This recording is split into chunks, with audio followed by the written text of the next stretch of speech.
Hi everybody. So I was just reviewing with some families who are going on a surf retreat some of the techniques that are useful to know ahead of time, and then also some exercises to prepare us. And so I wanted to just record briefly some different options because so I learned to surf, I think I was 35. I'm now almost 48 and I'm finally getting the hang of it. So I have different strength and flexibility now that I'm older. I actually am stronger and probably have better flexibility. But these things would have really helped me when I first started surfing. I didn't have the right kind of strength. And so I think I got really exhausted early on. And then I didn't get a chance to make a lot of progress. I can literally remember one trip to Mexico, my arms were just hanging there after one day and I could have gone back the next day. I literally couldn't move.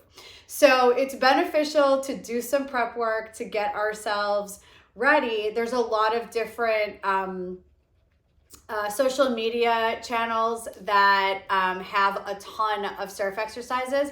In particular, I like Hydromind. But for those who want to check in with me or are going on a trip with me, I want to make this for you. Okay, so I think there's a bunch of different things, right? Surfing, very much like yoga, is a full body kind of thing. So it requires core strength. It requires strength in your legs. It requires hip flexibility and ankle flexibility, and then also just an ability to go with it, to not be afraid to go for it. And that part of it, the letting go of fear and the becoming one with the board and the water, that's something that I work on through yoga. But these are more like strength and flexibility exercises in this particular video. Okay. So what comes to mind? And there are many things, of course, that can prepare us. So no matter what you're doing, you want to be warmed up. I'm not going to take the time in the video here to warm you up, but warm up your body. Whatever it is that you're trying, even if you're only doing it for a few minutes, make sure that you warm up, whether it's jogging in place or doing some stretches or something, so that you don't just start cold. I've been doing a session with them, so I'm all warmed up. Okay. Again, these are just a few ideas. So we all know that one of the main strength building exercises, as well as endurance and kind of stick with it exercises, is plank. So you can do plank or forearm plank. And if your wrists bother you, you can do forearm plank. If the entire thing feels not possible for you, I would recommend starting on a wall. So you start on the wall, you start standing and then lean forward. You can do push-ups that way, or you can hold yourself up. I'm gonna do it on the floor because this is really where I want my crew to get to the point where they can do this. So you start with your hands hip width, about shoulder width apart. Spread your fingers, press into your fingerprints, and then take one foot back, press all the way through that heel. Engage the core, draw the navel to the spine. Keep breathing the whole time. And then step the other foot back. So you're reaching through the crown of your head, the top of your head, and you're reaching in the opposite direction through your heels. Okay, so you can do this, you can hold this, you can give yourself a goal. Say hold it for 10 seconds or hold it for 30 seconds or hold it for a minute, whatever it is that you want to do. If you need to go to your knees, I think it's beneficial to start from a full plank, pressing away at the floor. Don't sink in your back. And once you're in a plank, then gently put your knees down and let the tops of your feet rest gently on the floor. Because what tends to happen is if we put our knees down, we think we're doing knee down plank, we're actually too short. We're kind of like in table and you're not getting the core engagement. So go into a full plank, hold it for as long as you can. And then if you need to, put your knees down, but don't shift them forward at all. And then you're still getting the upper body and core benefit of the plank. And if you can, then go back to it, curl your toes under, straighten one leg, straighten the other, back into plank. Okay, Come down both knees. Shake out the wrists. All right, for forearm plank, obviously we're gonna go on our forearms. So to make sure that your forearms aren't too far apart or too close together, we'll start out. This is a general helpful guideline. May not be right for everybody, but I think it's pretty close to the mark. So you put down your one elbow and then put your arm sort of parallel to the front edge of a yoga mat. And then put down your other elbow. And you really want to be able to like clasp your elbows. Okay? And then put your arms forward, palms down, or you can clasp your hands. If you clasp your hands, press through the outside edge of your hand. Even if you have your hands down, press through all your fingers, or you can put your hands so that the palms face each other. Take one leg back, take the other leg back. Press into the forearms so that you're not sinking like this. You're pressing yourself up. And then if you want to get really fancy between the two, you can go up to hands and back down to elbows. Try not to let your body shift too much. And then switch sides.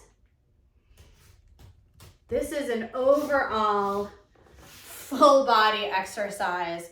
You're gonna feel it. And you can give yourself goals, right? That you're gonna do like 6 up and downs. Make it even so that you're coming up on the right hand and down on the right forearm and back and forth evenly, right? So you're gonna switch sides. And you can do this in a knee down plank as well.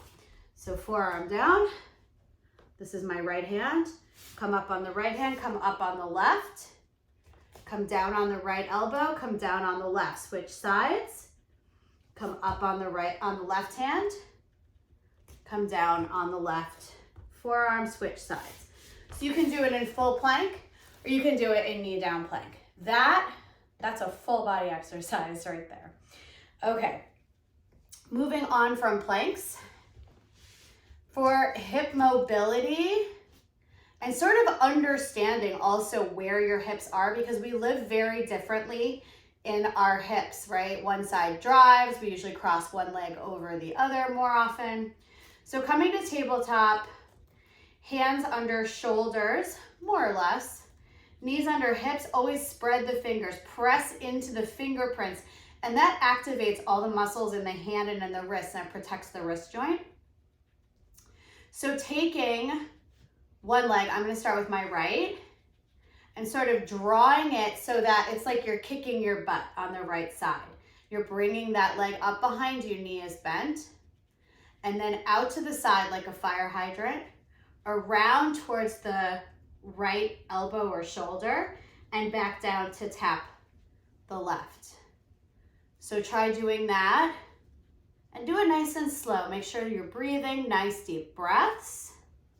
Really feel into all of the spaces. I know it's hard to bring that knee forward.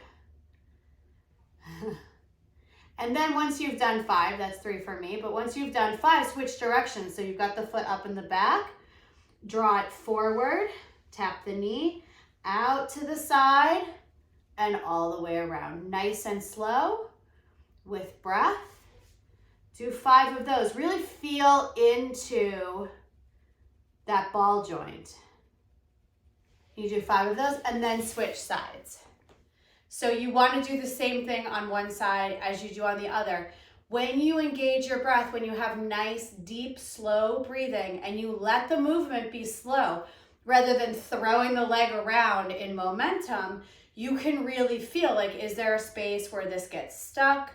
Is there a space where this feels really open? What's the difference one side to the other? And all of that information is really, really useful to help you understand where you could use more work and to help you keep safe so that you're not trying to overdo something where the body is just not going to respond to it. We need to work with what we've got, right? Okay.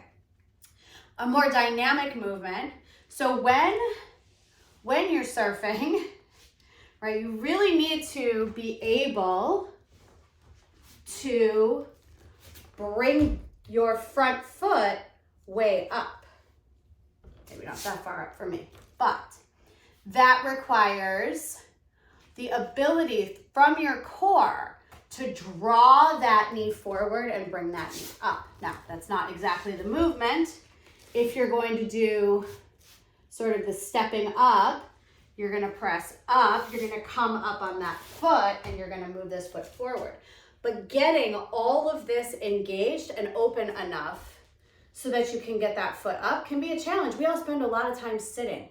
It makes our bodies really, really stiff, and it makes our core weak.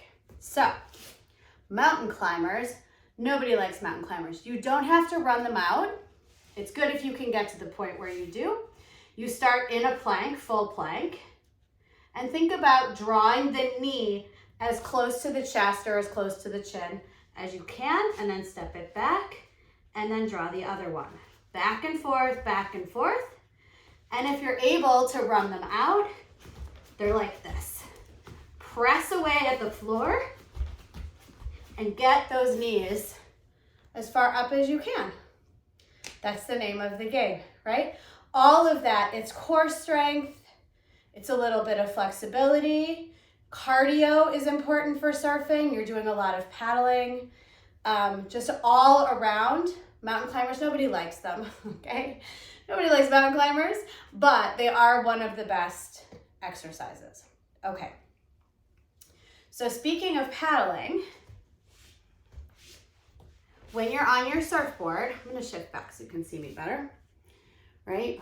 One of the most exhausting things can be paddling out. So either paddling out from the shore out to the break, paddling just sort of like you need to go parallel to the coastline to move over. All the paddling can get really exhausting. For me, it used to bother my neck and my upper back a lot. And I thought that I couldn't do it, that it wasn't good for me, but it turns out all I needed to strengthen my upper back and I need to strengthen my shoulders. So the plank is gonna help you with the shoulder strength when you press away at the floor. But there are certain things that will also help you. So I want you to think about lengthening the neck. So this part is the crown of the head. So pressing the crown of the head towards the opposite wall. Pin the legs together, lift the chest, and then reaching forward as if you're paddling. And make sure you're breathing. I know it's difficult. We spend a lot of time with our backs either supported or hunched over. Reach as long as you can forward and reach as long as you can to your side or behind you.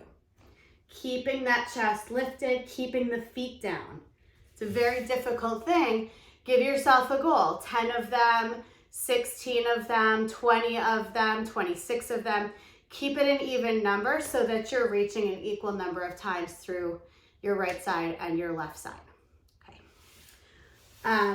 Back flexibility is another one. So when you press up on the surfboard, it's not that unlike a cobra pose in yoga. So bringing the hands by the armpits, spread your fingers, take your elbows, roll your shoulders back, and then take your elbows and point your elbows back and sort of up.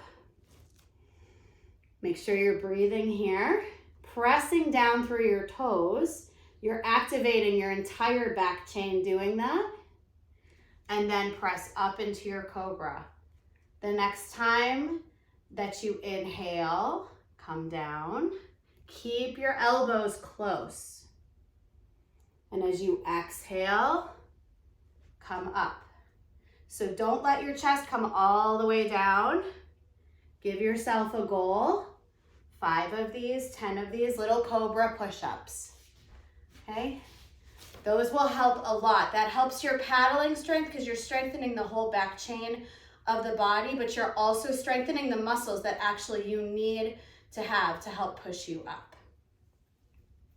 There's a lot of other exercises that I know of and can think of. These are the ones I'm going to give you to work on now. So take your journal or take a piece of paper, Write down each of those exercises and give yourself a goal. How many repetitions are you going to do? How many rounds are you going to do? What would be reasonable but also challenging? And then how many times a week or on which days or for how many weeks are you going to do them? And then I will record a whole separate set of preparatory exercises and a little bit of flexibility movements. And you can add those in, or you can do some one day and some the next day. And you'll be in so much better shape. When we're in better shape for something that we like to do, we get to enjoy our time doing it so much more. We're not too sore to do it the next day, or if we're sore, we can kind of shake it off and bounce back. And we'll get further progress-wise a little bit faster if we have that strength built up and that flexibility. So I hope this was helpful. Get to work, and I will see you for the next round another day.